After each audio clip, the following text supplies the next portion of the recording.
This is called a mokugyo. It's a baby one. When I went to Japan a couple of years ago, in the temples they have these giant mokugyos. And by giant, I mean they actually are so big they need a zabuton to sit on. They're huge. And they have this wonderful, deep, like sound, but it's like hitting a tree trunk or something. It's amazing. This one's just a little baby, and it's got just a little sound to it. In Zen, we use the mokugyo during chant, so we have keeping us all kind of gives us a beat so that we can all be in unison when we chant. Mokugyo translates to wooden fish. So the wood part probably makes sense immediately because this is made of wood. The fish part, you might not immediately grasp why is this thing called a wooden fish. In Buddhism, fish are a symbol of enlightenment because they never close their eyes. Fish also have a mouth. Another thing I noticed when I went to visit temples in Japan is that many of them had koi fish ponds. And my favorite one was at Sensoji in the Asakusa part of Tokyo. And every morning, I tend to be an early riser, so every morning I would go and visit the koi fish. The thing I noticed about the koi fish is that as soon as they realize a human being is there, they'll jump up to the surface and open their mouths looking for something to eat.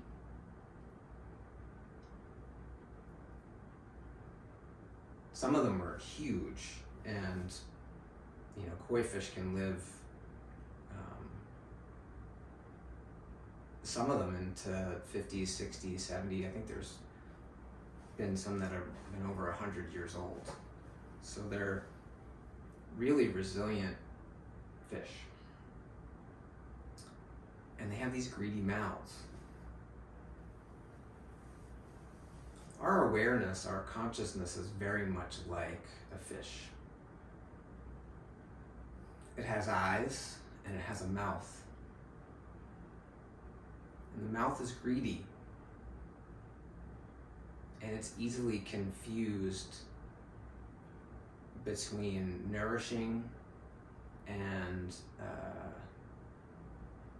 nourishing thoughts and ideas and bait or objects that really aren't food at all. It's easy to fool a fish with a lure. If you have something that's shiny and moves and has similar coloring to food,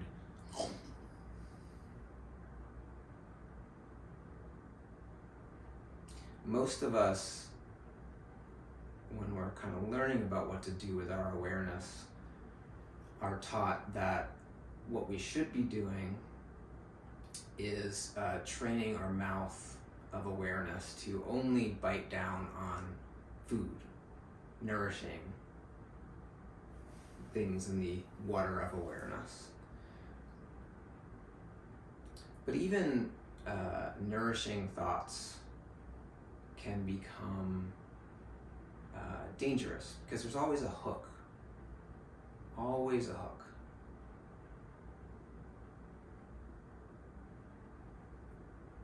And we can get stuck on that hook. Even if it's on the surface might look like something that is kind of a useful concept or idea. I'm going to be kind all the time. What happens, though, when there's a moment where kindness actually would cause us and other people more suffering? It could happen. So we need to practice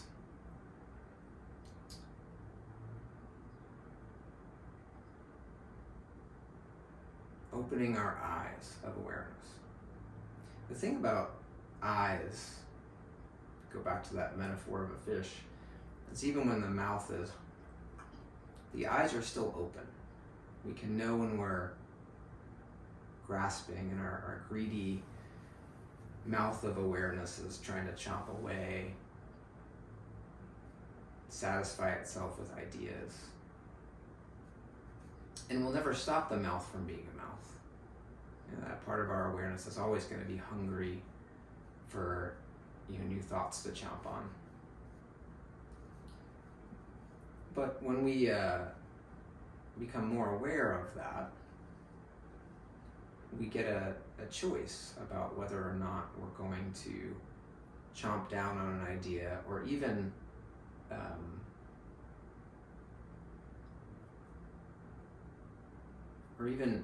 realize that the sort of thoughts that float through our awareness aren't really food for us. They're just a bunch of hooks and lures in the water that when we chomp down on them, they actually just sort of pull us in directions that maybe are not helpful. There's a legend that you've probably heard of about the Dragon Gate. And there's different versions of this legend. But the crux of it is that the mythological, I think it was first emperor of China, set up the Dragon Gate at the source of the Yangtze River because there was a great flood and all the carp, all the koi fish were washed downstream and couldn't get back to their normal breeding grounds, which was at the source of the Yangtze River. And the leader of the koi fish appealed to the emperor's daughter, who was very kind, and asked her to appeal to the emperor for help. And instead of just moving the koi fish back to the source of the Yangtze River, he erected the Dragon Gate and gave the koi fish a challenge. He said, whomever of you can swim up the river and jump over the Dragon Gate will turn into a dragon. And over successive generations, koi became better and better swimmers. And some even were able to swim up the waterfall and over the Dragon Gate and become dragons. Many dragons, especially Chinese and Japanese dragons, like this one, are depicted with the jewel of wisdom in their mouths. I don't know if you can see it, it's clear.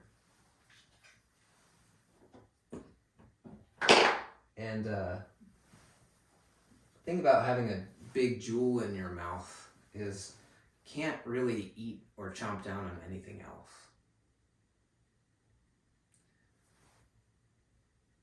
So when we fill our chomping mouth of awareness with wisdom, the wisdom of not knowing, then we're free to use the eyes of awareness to see things as they are. And sometimes the way things are is pretty bad. Sometimes it's good. Sometimes it's normal, average. But whatever the circumstances are, they are exactly the way they are.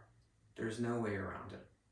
The moment we are living through in that moment cannot be any other way. It is the way it is. So if we can see that clearly from a place of not knowing, allow it to be exactly as it is, then we can move on to bearing witness, really deeply listening and seeing and hearing what's happening. And maybe there's some skillful actions that arise from that. It's normal and natural to want things to be different than they are, and to create fantasy worlds in our heads about how they should be. And then this is where we have to practice, because that mouth of awareness will chomp down on that lure of how it should be, that sort of fantasy, and pull us away from the actual moment we are living through, and our innate ability to see what is and respond.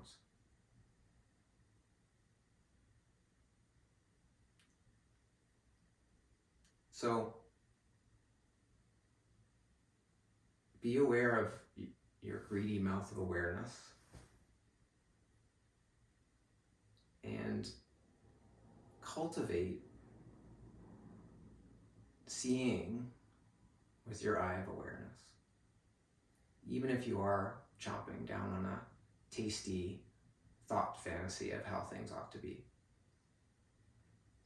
And if you practice, letting go and letting go and letting go, and seeing how things are and seeing the way things are in the moment, maybe you start to get better at recognizing that really all of our thoughts are just lures waiting for us to chomp down on them.